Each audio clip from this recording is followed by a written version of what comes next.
Les Vases du Cey, tome 4, le professeur François Vasse, suite.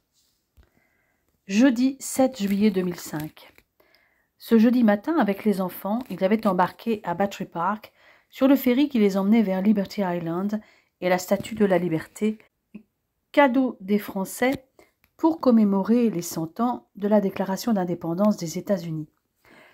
Une fois arrivés sur le ponton, ils se baladèrent tranquillement avec les enfants sur l'île, en firent le tour à pied et accédèrent à Fort Hood, la fortification en forme d'étoile sur laquelle était construite la statue et destinée à la protection du port de New York. Ils purent surtout observer de près la statue de la Liberté et l'admirer sous tous les angles. Depuis la berge, ils profitèrent d'une superbe vue sur Manhattan. Ils accédèrent au socle de la statue, mais aussi au musée dans lequel ils purent découvrir les différentes étapes de construction et d'acheminement de Lady Liberty, comme la nomment les Américains. Depuis un balcon faisant le tour de la pièce, ils virent l'ancienne torche qui était restée en place jusqu'en 1986, et à travers un plafond de verre, ils purent même observer la structure interne de la statue due à Gustave Eiffel, ainsi qu'une copie en cuivre du visage de la statue.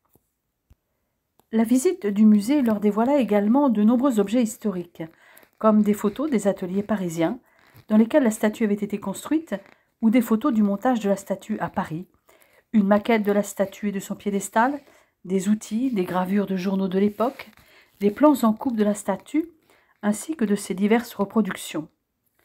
Depuis les attentats de 2001, il était interdit de monter jusqu'au belvédère de la Couronne, de toute façon interdit aux jeunes enfants. Ils quittèrent donc Liberty Island pour Ellis Island, la fameuse île de l'immigration américaine, le lieu où des milliers d'immigrants venaient pour vivre le rêve américain, parce que les bateaux y accostaient facilement grâce à sa hauteur et à sa forme en U. Ils visitèrent le musée de l'immigration installé dans de magnifiques bâtiments ayant conservé une certaine authenticité malgré la rénovation. Ils plongèrent dans le parcours des immigrants, découvrant étape par étape le cheminement de ces personnes cherchant le bonheur sur une terre d'accueil qui leur ouvrait les bras pour vivre leur nouvelle vie. Leur parcours commençait par la Registry Room, la salle d'enregistrement, où ils se présentaient et attendaient l'acceptation de leur dossier d'entrée. C'était vraiment émouvant de voir les 600 000 noms notés sur l'American Immigrant Roll of Honor, ainsi que l'American Flag of Face, une belle mosaïque composée de photos d'Américains et de leurs familles, ou bien l'American Family Immigration History Center, où étaient fichés les immigrants, mais aussi les bateaux ayant permis leur traversée de l'océan pour atteindre leurs rêves. Tous les migrants n'ont pas été accueillis à bras ouverts, émit amèrement Éléonore.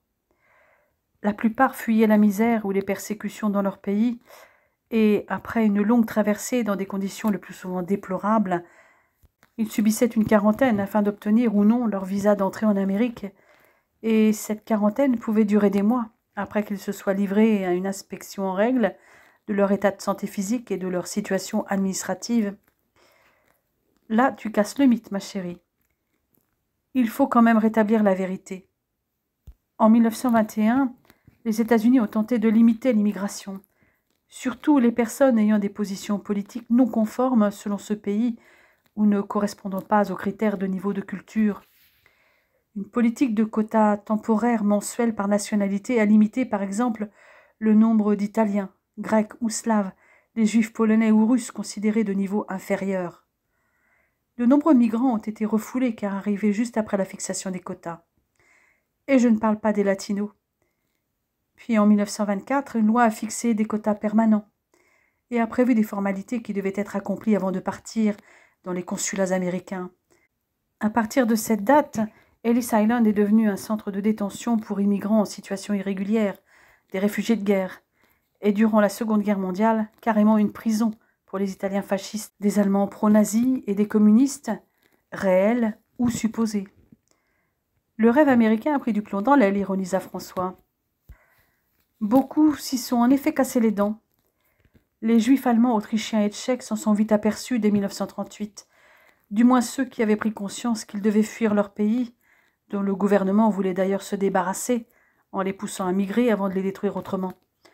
Aucun des pays qui avaient fixé des quotas ne voulait de réfugiés supplémentaires, comme les USA, la Grande-Bretagne, le Canada, l'Australie ou la France. De toute façon, la France, c'était une mauvaise idée, vu ce qui s'est passé après. 27 000 places aux USA pour plus de 300 000 demandes, rien que pour les juifs allemands, autrichiens et tchèques, fin juin 1939. Pour 275 000 d'entre eux, le rêve a effectivement tourné au cauchemar. Surtout quand ils avaient dû passer des mois dans un camp en Suisse dans un premier temps, puis parfois aussi ensuite en France, à la frontière espagnole, avant d'embarquer au Portugal. Et c'est impossible d'oublier les 900 réfugiés juifs allemands du paquebot Saint-Louis, auquel Roosevelt a interdit de débarquer aux États-Unis et qu'il a donc condamné au retour en Europe. À part un tiers qui ont finalement été acceptés en Grande-Bretagne, les autres se sont retrouvés dans des pays où ont eu lieu des rafles qui pouvaient les mener dans les camps de la mort. J'ai l'impression que ces événements te touchent particulièrement. Il y a eu 2 rafles en 1942 à Rouen et une l'année suivante, la grande rafle du 15 juillet 1943. En tout, pas loin de 1000 personnes arrêtées, 800 déportés et une soixantaine de survivants. Beaucoup, notamment des enfants, ont été sauvés par des familles qui les ont cachés jusqu'à la fin de la guerre. Mes grands-parents maternels étaient des justes. Je vois. Il me semble que j'ai un peu plombé l'ambiance, dit la jeune femme avec un demi-sourire.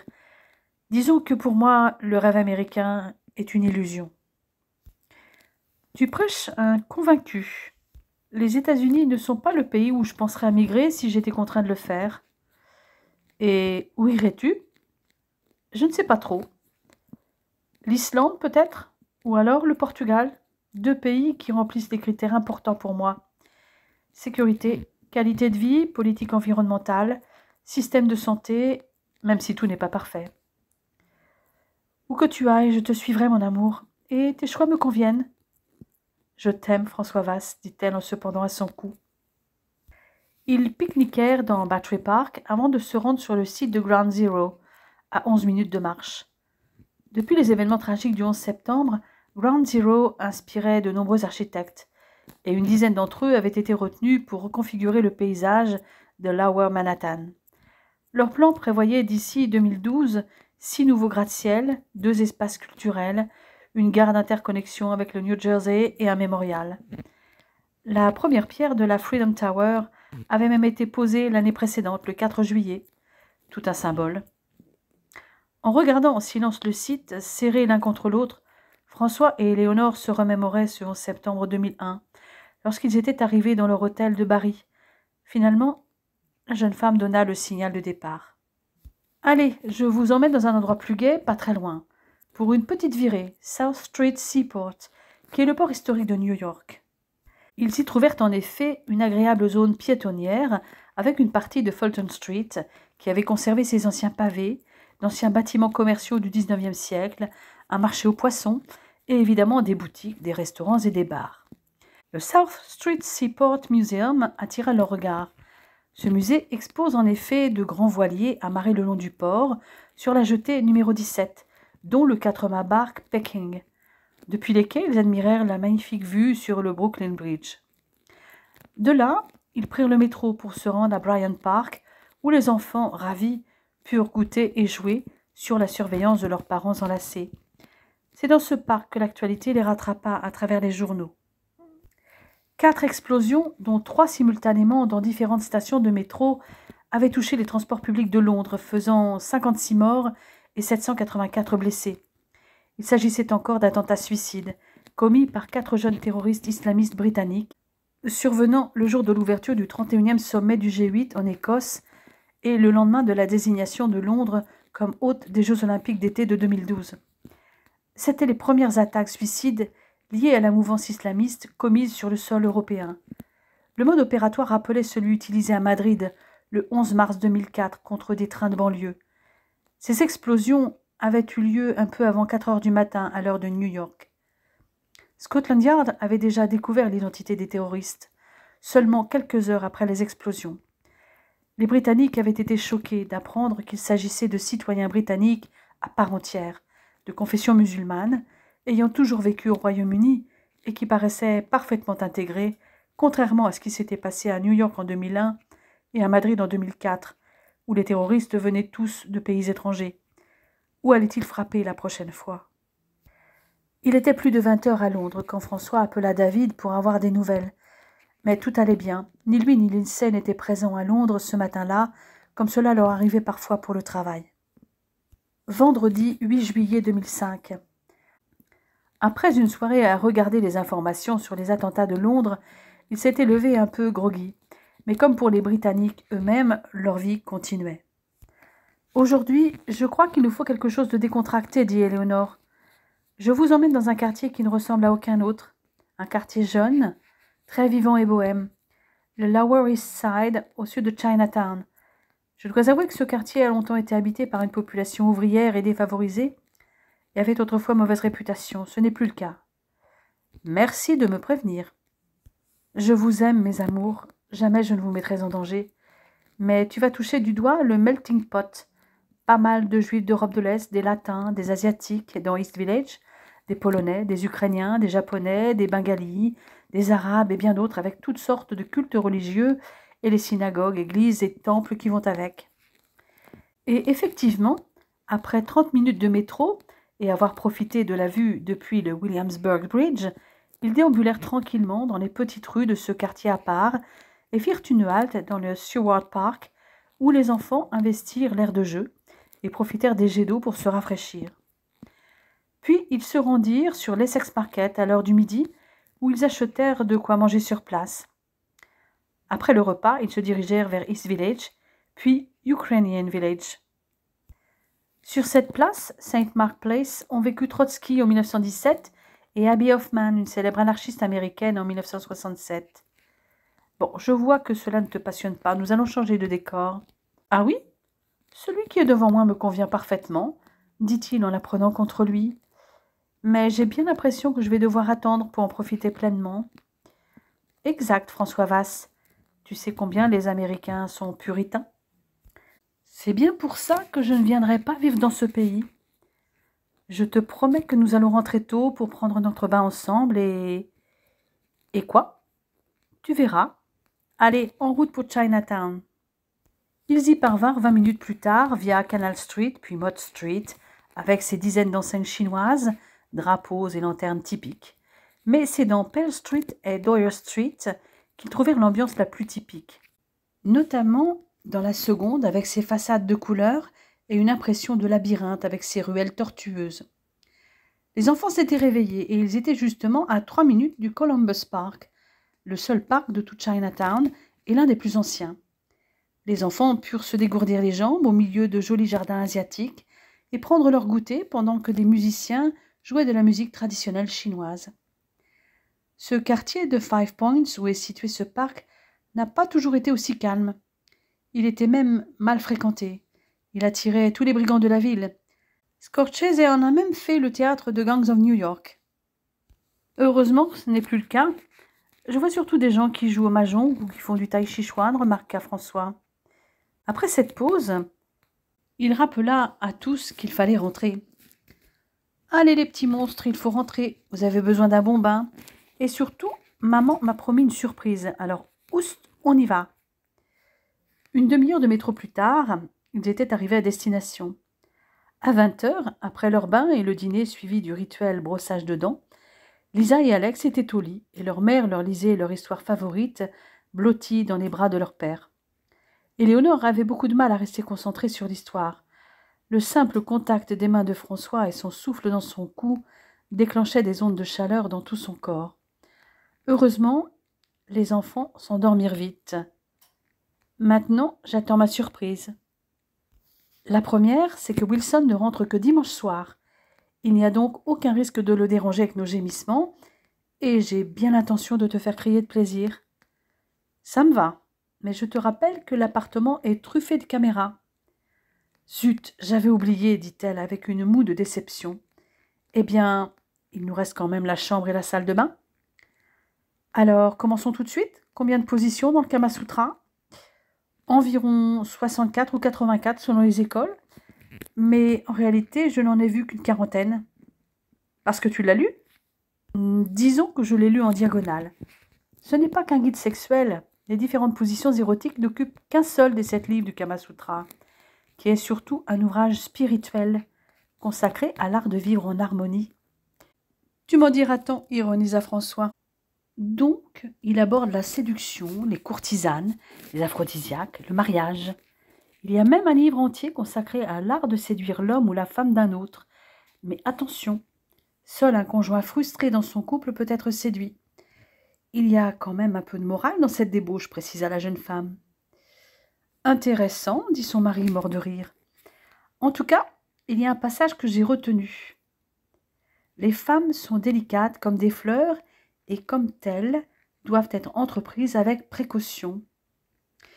Eh bien, ma jolie fleur délicate, j'ai bien l'intention de t'entreprendre avec beaucoup de précaution et tout ça sans aphrodisiaque. Pas besoin, tu me suffis. On commence par la salle de bain ?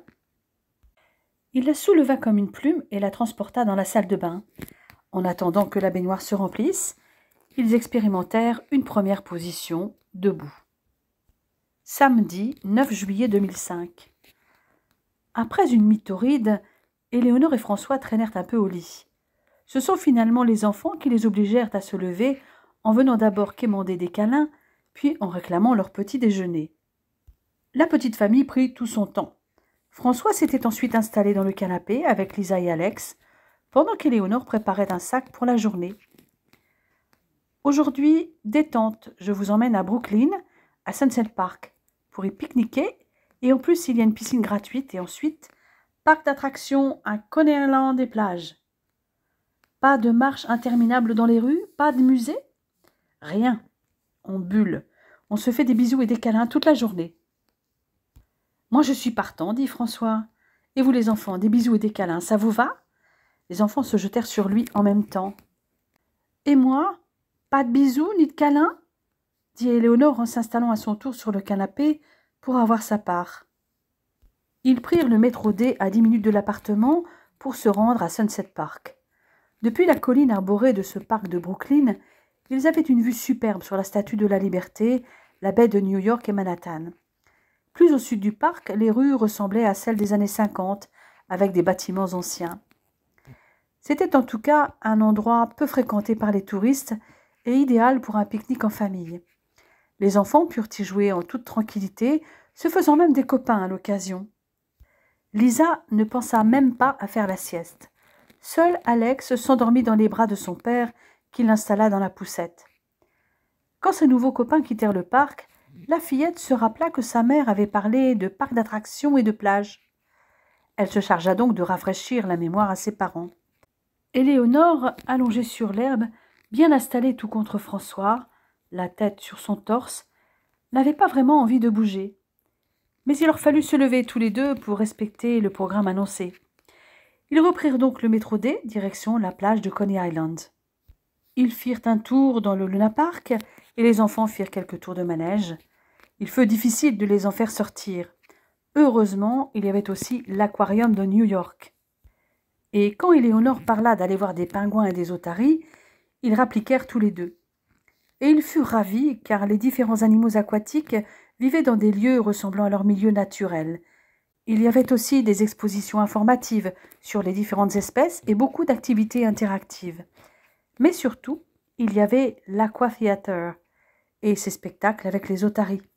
Il était plus de 16 heures quand ils sortirent de l'aquarium. Éléonore avait emmené un goûter pour les enfants, mais elle ne résista pas au plaisir d'une glace en passant devant Coney Scones. « Tu es sûr que tu t'arrêtes là pour les enfants ?» plaisanta François. « Et puis, ce ne sont pas des glaces italiennes ?» C'est vrai, mais c'est très tentant. Après leur glace, les enfants réclamèrent à aller se baigner et jouer sur la plage. Vers 18h30, ils quittèrent la plage pour déambuler sur la promenade et s'installer dans un restaurant pour dîner. Ils s'arrêtèrent finalement au Pet's Clam Stop pour déguster des palourdes et des huîtres pendant que les enfants mangeaient une pizza. Ils reprirent le métro, les enfants dormaient dans la poussette. Mais Éléonore fit descendre François à Borough Hall, Brooklyn Bridge. Avant de rentrer, j'aimerais qu'on traverse ensemble le pont de Brooklyn au coucher du soleil, dit-elle avec ce regard qui le faisait fondre automatiquement. Tu sais bien que je te suivrai au bout du monde. Sur le pont, pour l'instant, ça suffira. Ils continuèrent enlacés. Finalement, il ne fut pas déçu. L'édifice était vraiment beau, et ils restèrent un moment à admirer la vue sur l'East River et Manhattan. Baisse la tête, regarde en dessous. Je n'avais même pas remarqué que les voitures passaient à l'étage inférieur. Il y a aussi des faucons pèlerins. Regarde, ils font des allées et venues. Il y a un nid là-haut sur la tour. La promenade dura environ 30 minutes et ils se dirigeaient vers Manhattan. Non seulement ils étaient dans le bon sens, mais en plus il y avait une légère pente qui facilitait leur parcours avec la poussette. Puis ils reprirent le métro à City Hall pour rentrer. Ils couchèrent les enfants directement. Ils prendraient leur bain le lendemain matin. Leurs parents, en revanche, prirent leur douche ensemble avant de continuer baisers et caresses dans leur lit. Heureusement, comme la veille, leurs cris de plaisir ne réveillèrent pas les enfants. Dimanche 10 juillet 2005. Les enfants avaient eu leur bain et leur petit déjeuner. Éléonore avait revêtu la légère robe portefeuille bleue avec un imprimé floral qu'elle avait porté lors du congrès SNFMI de Nantes. Elle avait ramassé ses cheveux dans un chignon bas, le même qu'elle faisait quand elle travaillait. « Tu t'es faite belle rien que pour moi ?» demanda François en s'approchant derrière pour l'enserrer dans ses bras. « Non, pour aller à la messe, répondit-elle avec un petit sourire en coin. « Hein ?» Tu as bien entendu, pour aller à la messe, mais une messe gospel. Tu m'as bien dit que tu me suivrais au bout du monde ? Eh bien, ce matin, le bout du monde est à Harlem, dans une petite église, la Greater Tabernacle Baptist Church. D'accord, mais j'espère avoir une récompense pour mon effort, et je veux une avance, dit-il en glissant une main dans le décolleté de la robe pour titiller un mamelon qui durcit sous la caresse. François, les enfants, ils sont très occupés, je leur ai mis le monde de Nemo, ils ne s'en lassent pas, répondit-il en effleurant la taille et la courbe d'une hanche avec son autre main. Et après ça, tu vas dire que c'est moi qui arrive toujours à mes fins ? Eh bien, oui. Tu es prête à tout pour m'emmener à la messe ? Quelle toupée, rétorqua-t-elle en se retournant face à lui pour lui entrouvrir les lèvres. En tout cas, tu n'es pas difficile à convaincre. Il n'en fallut pas plus pour qu'il s'élance dans la direction de la chambre. Heureusement, la Greater Tabernacle Baptist Church n'était qu'à une vingtaine de minutes en métro. Éléonore avait glissé dans un sac des vestes pour elle et François. Il était important d'être correctement vêtus, comme les New-Yorkais eux-mêmes lorsqu'ils se rendaient aux offices. Ils arrivèrent à l'église 20 minutes avant l'office de 11 heures, juste à temps, car les chants commençaient un quart d'heure avant. Le pasteur leur fit un accueil chaleureux. Ils purent s'installer au milieu des fidèles. Petit à petit, les habitués étaient arrivés et une atmosphère particulièrement conviviale se forma dans la petite église. Lorsque le pasteur prit place et que le chœur commença à donner de la voix, les gens se levèrent et commencèrent à chanter haut et fort pour exprimer leur foi. Avec la joie et la ferveur contenues dans ces chants, l'ambiance devint rapidement extrêmement chaleureuse. Même François eut véritablement la sensation de vivre un moment très privilégié et inoubliable dans cette église. Lorsqu'ils sortirent de l'édifice religieux, il était déjà 13 heures. Éléonore avait prévu et réservé une table au Sylvias, sur la 126e rue, afin de faire découvrir à son cher et tendre la soul food, la cuisine afro-américaine traditionnelle. Ils y essayèrent le cornbread, les travers de porc épicés et le poulet frit. François avait un peu tiqué quand Éléonore avait parlé de Harlem. Il avait en tête le Harlem des années 70-80, qui inspirait la peur et la crainte en raison d'un taux de criminalité très élevé. Mais il découvrit, du moins là où Éléonore l'avait emmené, un lieu de vie décontracté, agréable et chaleureux. Aujourd'hui, Harlem est un quartier aussi sûr que le reste du pays. Le taux de criminalité y est même inférieur à celui d'autres grandes villes, comme Chicago ou Detroit. Je sais bien que tu ne nous mettrais pas en danger, mais où vas-tu encore nous traîner après le repas ? Eh bien, juste à côté, tu as le musée du jazz, ou bien le célèbre club de jazz, l'Apollo Theater. C'est jazz ou jazz. L'Apollo, c'est avant tout une salle de spectacle, un lieu historique du jazz et de la musique noire américaine en général. Il se visite, mais tous les mercredis à 19h30, il y est organisé l'Amateur Night at the Apollo, où de jeunes talents sont invités à se produire sur scène. C'est peut-être plus intéressant de le voir sous l'angle d'un spectacle. Mais pour écouter du jazz, il y a aussi un autre lieu mythique, le Cotton Club. C'est le club dans lequel se sont illustrés de très grands artistes tels que Duke Ellington et Louis Armstrong. On peut écouter du jazz et du gospel tout en déjeunant ou en dînant, et on peut même y danser la salsa et le latin jazz si le cœur t'en dit, les lundis, jeudis et vendredis de 20h à minuit. Tu es toujours aussi doué pour vanter la marchandise. Ça me rappelle ta formation sur les chambres implantables. Ce jour-là, tu m'as définitivement conquis. J'étais déjà amoureux, mais là, je suis devenu red dingue de toi. Donc, alors, aujourd'hui, on visite l'Apollo et demain soir Cotton Club? Il va falloir appeler Alissa, à moins que Wilson fasse la nounou. C'est donc par l'Apollo qu'ils commencèrent leur visite de Harlem. En sortant du célèbre club, Éléonore mena sa petite famille à East Rivers Row, sur la 138e rue, une série de 3 rangées de maisons mitoyennes, partageant la même cour intérieure, construites par plusieurs architectes renommés à la fin du XIXe siècle. Ces maisons de ville néo-italiennes et géorgiennes, aujourd'hui reconnues comme faisant partie des chefs-d'œuvre de l'architecture new-yorkaise, étaient à l'origine destinées à la bourgeoisie blanche.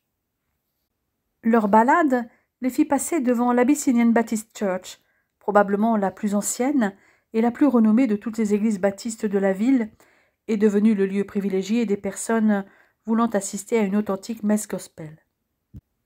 Par les petites rues formées de brownstones typiques, ils parvinrent ensuite à la prestigieuse université Columbia. Éléonore se tourna alors vers François et prit son air le plus sérieux.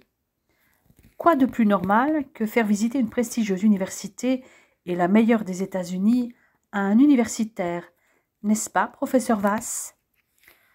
Alors ça, je ne m'y attendais pas. Je n'imaginais pas Columbia si proche de Harlem. En fait, nous sommes juste au-dessus de Central Park et de l'Upper East Side, dans le quartier de Morningside Heights. Et le campus de Columbia occupe tout le quartier.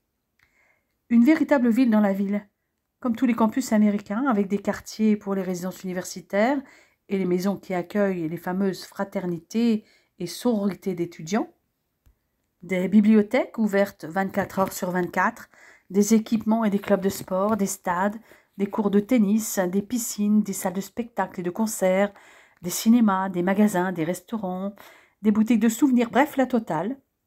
C'est ce qui explique aussi en partie le prix des frais d'inscription, car il faut payer pour l'intégralité de tous ces services. En milieu d'après-midi, un dimanche, l'effervescence y était à son maximum. Les bâtiments, tous plus beaux les uns que les autres, et l'ambiance correspondaient tout à fait à ce qu'on retrouvait dans les films et les séries TV. Décontractés. En cette période de vacances, il y avait quand même des étudiants participant à des programmes d'été de l'université. Certains étaient allongés dans l'herbe pour travailler, d'autres distribuaient des tracts ou des affiches pour différentes causes.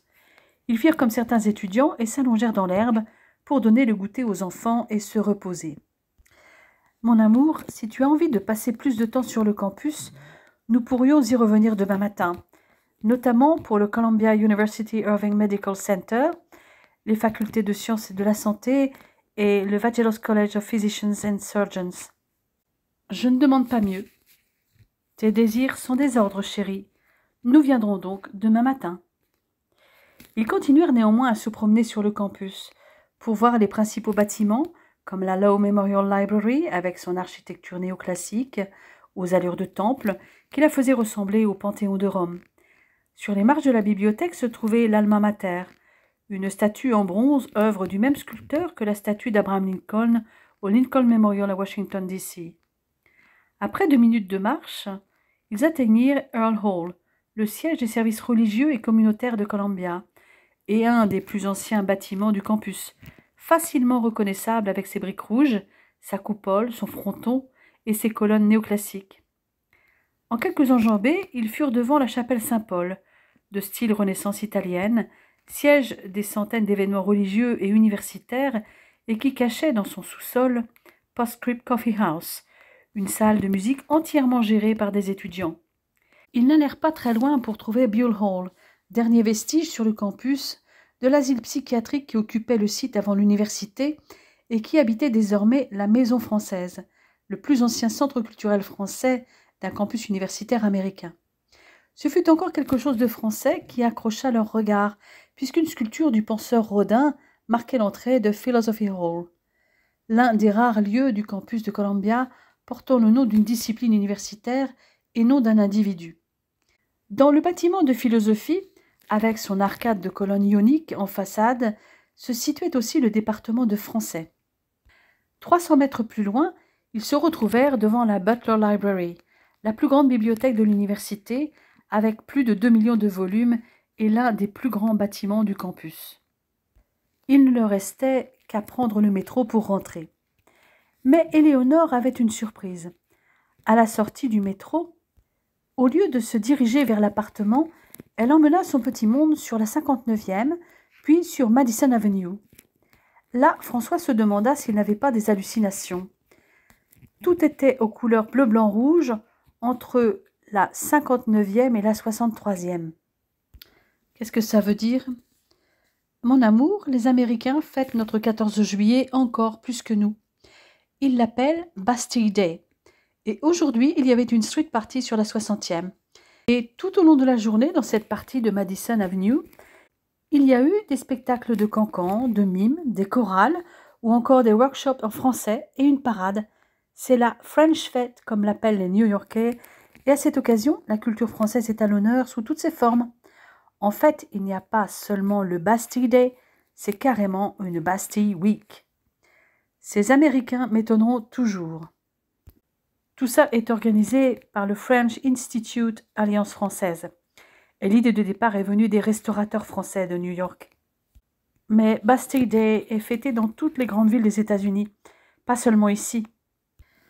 Je vais en profiter pour acheter de la French food, des crêpes, des croissants, du vin, du fromage, des éclairs au chocolat, au choix.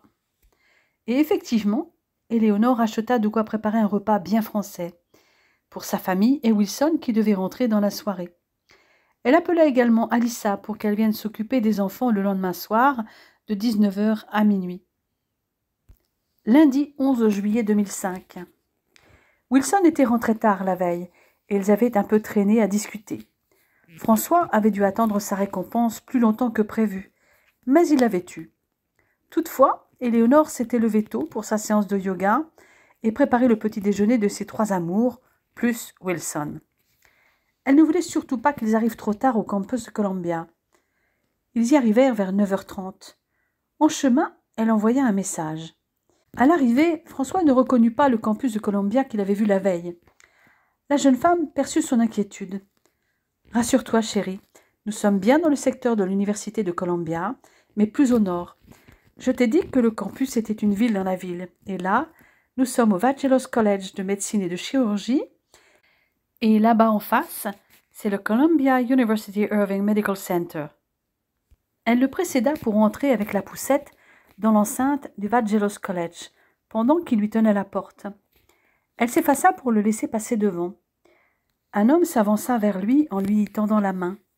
« Je suis enchantée de vous accueillir au Vangelos College de médecine et de chirurgie, professeur Vass. Vous avez l'air surpris. »« Professeur Barnett ? Je vous croyais toujours au Massachusetts General Hospital. »« Eh bien non, depuis mars de cette année, je suis directeur du Columbia University Irving Medical Center et doyen de la faculté des sciences et de la santé et du Vangelos College de médecine et de chirurgie. Félicitations. Et moi, je vous félicite d'avoir épousé une femme qui a eu la présence d'esprit de me prévenir de votre présence à New York et qui, en plus, est d'une sublime beauté. Vous formez un couple très glamour, comme on dit chez nous. En tout cas, elle avait apparemment l'information que j'avais quitté le Massachusetts. » Le professeur Graham Barnett les convia à le suivre. Éléonore demanda à laisser la poussette à l'accueil. Les enfants étaient bien réveillés et ne demandaient qu'à se dégourdir les jambes. Les 2 professeurs universitaires partageaient le même intérêt pour le retentissement viscéral des maladies systémiques comme la sclérodermie et les myopathies inflammatoires. Tous 2 poursuivaient leurs recherches sur ces pathologies. Éléonore savait que François admirait ce confrère qui était son aîné, déjà directeur de recherche en 1987, alors qu'il n'était encore qu'en 2e année de médecine à Rouen. Elle écoutait les échanges entre les 2 chercheurs attentivement. Elle avait lu plusieurs articles de Graham Barnett et connaissait tous ceux de François. Rien ne lui échappait dans ce que les 2 médecins disaient. À un moment donné, elle ne put s'empêcher d'intervenir. « Vous avez évoqué les indications de l'octréotide dans le traitement des sclérodermies systémiques et qui est le plus souvent bien toléré. Mais il peut y avoir des effets secondaires graves, comme les perforations intestinales. Donc, il faut vraiment une évaluation précise du rapport bénéfice-risque. François en parle dans son dernier article. Je vois que la belle Madame Vasse suit vos travaux de près. Sa remarque est judicieuse. J'aimerais que ma femme s'intéresse aussi de temps en temps à ce que je fais. Éléonore est exceptionnelle dans beaucoup de domaines. Eh bien, vous me raconterez ça lorsque nous nous reverrons. Êtes-vous libre dans les jours qui viennent pour dîner chez moi un soir, avec vos enfants bien entendu? Eh bien, demain, nous sommes libres car après, notre programme est un peu chargé. Alors, demain soir, pas de problème, pour un barbecue à l'américaine, en tenue décontractée, pas de chichi. Éléonore, vous êtes d'accord? Oui, bien sûr. Lorsqu'ils sortirent du collège avec enfants et poussette, François souleva sa femme de terre, la serra dans ses bras à l'étouffer. Mon amour, je t'aime comme un fou et de plus en plus chaque jour. Tu es une cachetière, mais tu viens de réaliser un de mes rêves de médecin. Tu m'as permis de rencontrer celui qui m'a donné envie de me lancer dans la recherche. Et cette rencontre n'est que le début d'une collaboration. Tu es celle grâce à qui mes rêves se réalisent. Rappelle-toi, je t'ai écrit un jour que je voulais te rendre heureux chaque jour qui passe. Je t'ai promis d'essayer de toujours être à la hauteur de ton amour. Je t'aime pour toujours, et de façon inconditionnelle. Je suis prête à tout pour toi. Avec toi, j'ai trouvé l'amour alors que je ne l'espérais plus. Tu me combles physiquement et sentimentalement à un point que tu n'imagines même pas. Tu me donnes l'énergie de poursuivre mes recherches, et aujourd'hui tu me fournis l'occasion de booster ma carrière. Mais je veux que tu saches que tu passeras toujours avant tout le reste. Toi et nos enfants, vous êtes ce que j'ai de plus précieux. Il prit le visage d'Éléonore entre ses mains et déposa un baiser léger sur ses lèvres avant de les entr'ouvrir pour explorer sa bouche pendant un long moment. La jeune femme s'était collée à lui et caressait son dos. Il s'écarta brusquement. « Oh mon Éléonore, je préfère prendre un peu de distance, sinon je vais perdre tout contrôle. » « J'aime te faire perdre le contrôle. Mais tu as raison, ce n'est pas l'endroit et nos enfants nous regardent. Mais je réessayerai un peu plus tard, quand nous serons dans notre chambre. » Il était 11 heures et Éléonore avait un plan pour le reste de la journée, censé plaire à tout le monde. Pour compléter notre visite de Manhattan, aujourd'hui, je t'emmène dans le Bronx, qui, au départ, était un territoire occupé par les Indiens Séguanoy et qui a été colonisé par un immigrant suédois du nom de Jonas Johnson Bronk. Le nom de Bronx est un dérivé de son nom. Encore un quartier qui n'avait pas bonne réputation. C'était vrai, jusque dans les années 90, et certains secteurs restent malfamés. En plus, c'est toujours le quartier le plus pauvre de New York.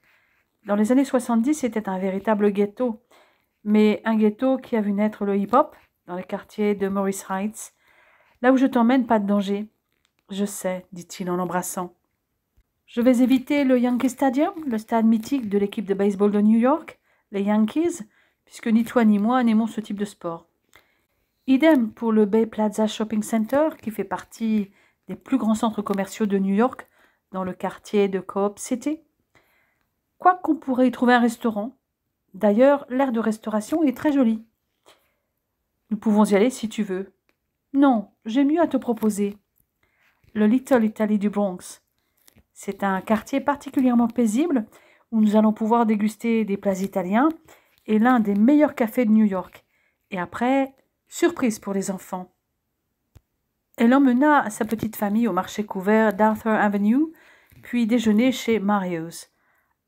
À partir du moment où ils mirent les pieds dans Little Italy, ils ne parlèrent qu'italien.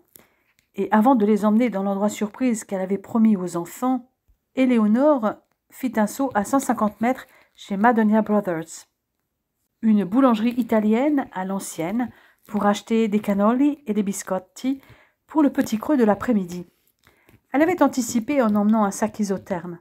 « Tu ne peux pas résister à une pâtisserie, mon amour. »« Pas plus que je ne peux te résister à toi, mais c'est toi que je préfère. Je peux me passer de pâtisserie, mais pas de toi. Et maintenant, pendant que les enfants font la sieste, je t'emmène au jardin botanique et quand ils se réveilleront, nous irons aux eaux de New York et dans le Bronx. Ce jardin botanique s'avéra être un endroit fabuleux pour s'évader un instant du tumulte de la Grosse Pomme, avec une cinquantaine de jardins différents qui leur permirent de s'immerger dans des environnements totalement distincts. Un bout de la forêt originelle qui recouvrait New York avait été préservé. Traversé par la rivière Bronx et son canyon, ce fut le lieu idéal pour une promenade en famille, avec des chutes d'eau, un jardin japonais, un jardin de roses en mémoire de Peggy Rockefeller, le moulin à tabac de la famille Lorillard et une imposante serre en fer forgé permettant de conserver des espèces délicates. Ils y étaient encore quand les enfants se réveillèrent vers 15 heures. Ils firent donc une pause dans l'espace de restauration pour déguster les cannolis et les biscotti. Le zoo du Bronx, le plus grand parc zoologique des États-Unis, n'était qu'à un quart d'heure de marche. Les enfants ne se tenaient plus de joie à l'idée de voir les animaux tels que des tigres, des lions, des singes, des ours, des bisons ou encore des girafes, qui vivaient tous dans de grands enclos aménagés pour reproduire leurs environnements naturels le plus fidèlement possible. En plus de pouvoir admirer beaucoup d'animaux, ils purent aussi assister à quelques spectacles, comme le manège d'insectes, nourrir les lions de mer et les pingouins, et même faire une petite excursion à dos de dromadaire. Le Wild Edge Monorail les emmena faire un petit safari d'une trentaine de minutes pour découvrir les animaux sauvages d'Asie. Ils rentrèrent juste à temps pour donner le bain et le repas aux enfants avant qu'Alyssa arrive. Ils s'étaient relayés pour le repas pour se préparer chacun leur tour pour aller au Cotton Club. Wilson avait décidé de les accompagner. Ils s'étaient habillés de manière décontractée et pour être à l'aise, Éléonore avait revêtu la combinaison pantalon bleu dur qu'elle avait mis pour aller au Tropicana lors de la soirée avec son équipe de chirurgie cardiaque. Elle avait laissé ses cheveux détachés et ne portait pour tout bijou que des créoles en or aux oreilles. Comme la fois précédente, Alyssa la regarda avec des yeux émerveillés. François avait raison. C'était Éléonore qui attirait la jeune fille, pas lui.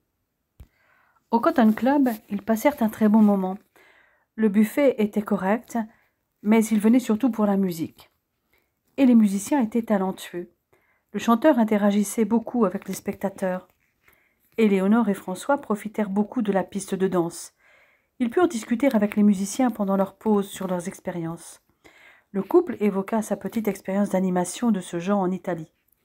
Mais c'était leur compétence de danseur qui avait attiré l'attention des musiciens.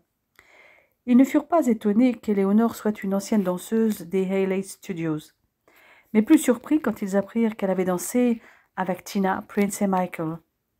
Après la pause, le chanteur vint chercher Éléonore et lui demanda de chanter une chanson. « J'imagine que vous souhaitez une chanson en français ? Ce serait bien. La vie en rose, ça vous va ?